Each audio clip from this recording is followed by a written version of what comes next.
Alright guys, welcome back to another video. Today we're going to talk about the downfall of Manchester United. We know that this season it's actually the worst season that they ever had, with being on the 16th place right now, or 15, I'm sorry. But they got a chance to get a Champions League ticket by winning the Europa League, so that's their only hope this season to get anything. But let's jump right into the video, guys, and let's start with the first topic. We see that Manchester United are 15 in the league, and this is by far their worst season ever. We see in the last 5 games they lost 3 and only drew 2 games. If Manchester United win their next 3 games, it will also be their worst season ever by points. So to compare that to this season, it's a bit mad, guys. It's not what you would have had expected from Manchester United, but the last couple of seasons it hasn't been a Manchester United everybody remembers. And also, if we look at the players, let's talk about a player that was maybe the hottest topic the last few years at Manchester United. The 100 million flop. But is he really a flop? Because he's playing at Real Betis, and I must say, guys, he's putting up numbers right now. He's in the Conference League final with Real Betis. He had every game like a goal or assist. So that just proves that he is a world-class player. And at Ajax also, he was a world-class player in the Champions League. But when he joined Manchester United, he just didn't do anything really. He only spinned around, and I don't know, guys. He couldn't be himself, I think. Maybe there was too much pressure on him, but he is not the Anthony that we see right now at Real Betis.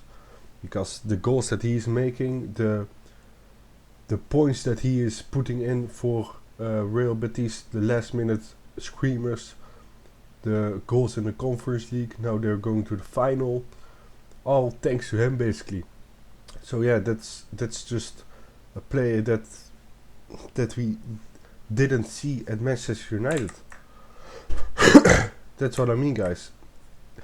He was even in tears after his last game in the Conference League half final, because he was so happy that he was finally able to do something and be important for the club. And Real Betis also has the chance to buy him at the end of the season, because Manchester United don't want him back, but they don't also want to sell him. Loan him again. So Real Betis only has the opportunity to buy him, not extend his loan contract. If we're talking about another player, guys, we're talking now about Marcus Rashford. If you look at the last season that Marcus Rashford had, in the 23 and 24 season when he played at Manchester United, he played a total of 43 games and had only 14 goal attributions.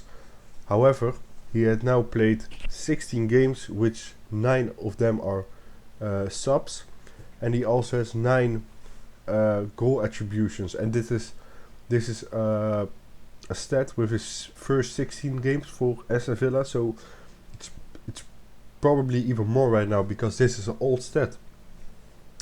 So the amount of games that he played for Manchester United and the amount of games he played for Aston Villa, and if you compare the goals and assists, he's cooking right now at Aston Villa, I must say.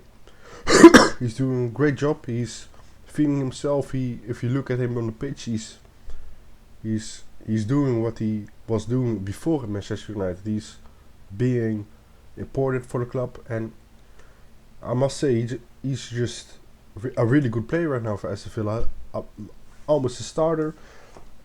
Yeah, I mean he's doing good stuff. So this is another example of he was, I could say, bad last season, at Manchester United. But this season, when he got loaned out to Aston Villa, he's putting up numbers.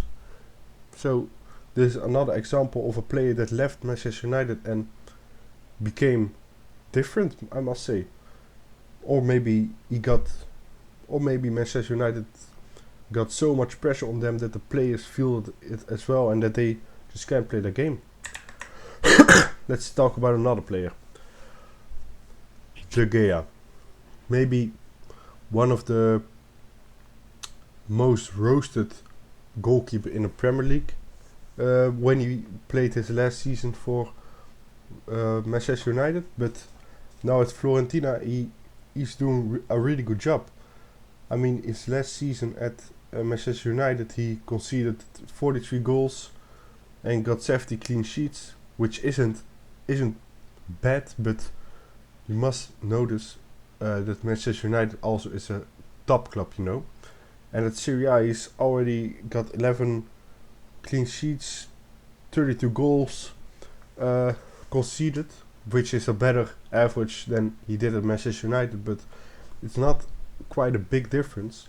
But you see that the saves that he's making at Fiorentina, he also did a very good job in the Conference League, but they got knocked out against the Real Betis.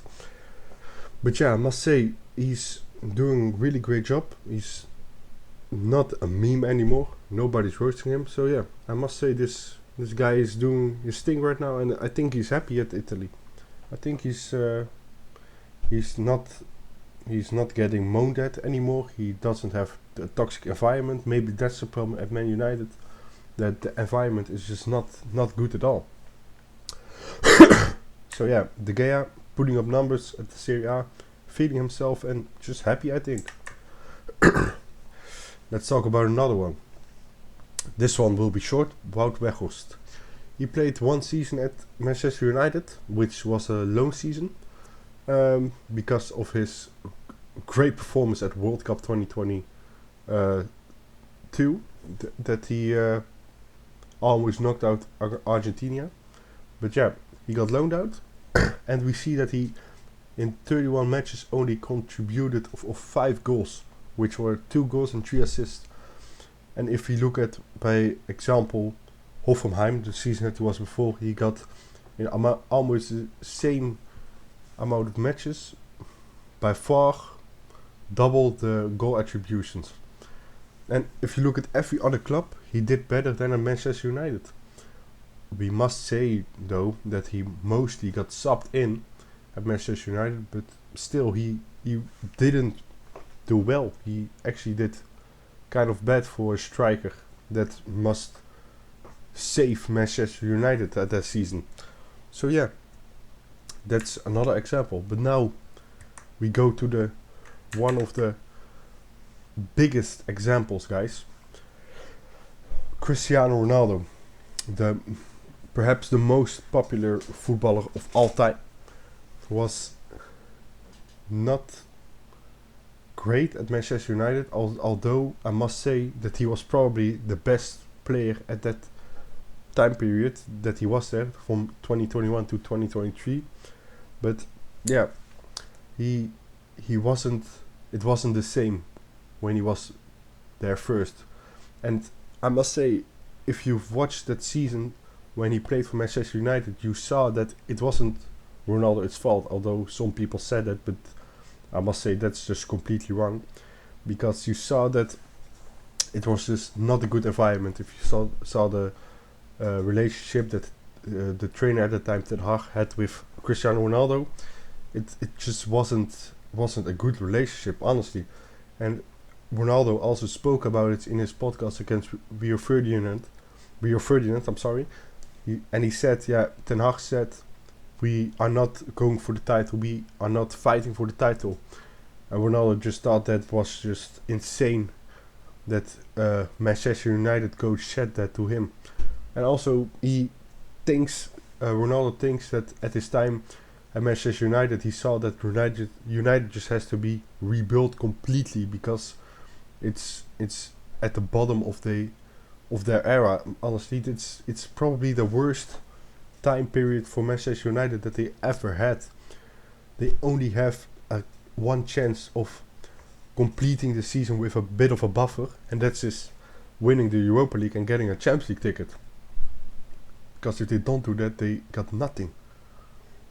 And if you look at the seasons that Ronaldo played at Manchester United at his last era, he played a total of of 44 matches and had scored in total 27 goals, which isn't bad for him. It's quite decent. It's not bad, but it's not the greatest accomplishment. But you see that Ronaldo wasn't the problem then at United. So yeah, I'm kind of curious what you guys think. What the problem is, guys? Is it the owners? Is it the environment? Is it the players? And will they win the Europa League final? Please, guys, let me know in the comments what you guys think. And who is the problem of this all? So yeah, I'll see you guys in the next one.